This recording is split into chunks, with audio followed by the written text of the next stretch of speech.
Changement climatique, durabilité, diversité, transparence. Tous ces thèmes font aujourd'hui l'actualité de notre société en pleine évolution. Et chez Nagelmakers, nous y accordons aussi beaucoup d'importance. C'est pour cela que nous avons élargi notre méthode DCP pour la sélection des fonds tiers en y ajoutant un 7e P, celui des principes pour l'investissement durable et socialement responsable. Dans l'analyse de ce 7e P, nous examinons dans quelle mesure le gestionnaire prend en compte la durabilité, le caractère socialement responsable lorsqu'il sélectionne ses actions ou obligations.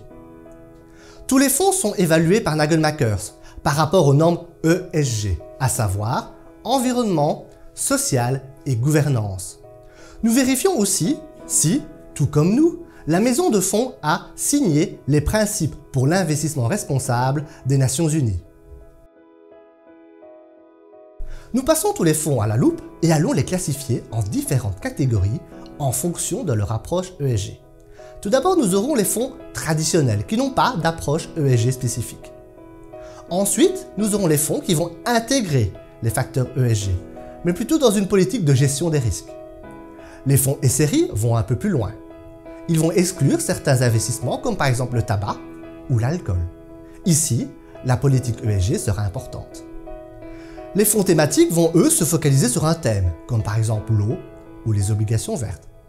Enfin, les fonds d'impact, ici le gestionnaire va chercher à investir dans des entreprises qui vont apporter une réponse explicite à certains problèmes, comme par exemple le réchauffement climatique. Généralement, les fonds qui mettent l'accent sur l'investissement responsable imposeront un certain nombre de restrictions, telles que par exemple l'interdiction d'investir dans des secteurs comme l'énergie nucléaire ou les armes non conventionnelles.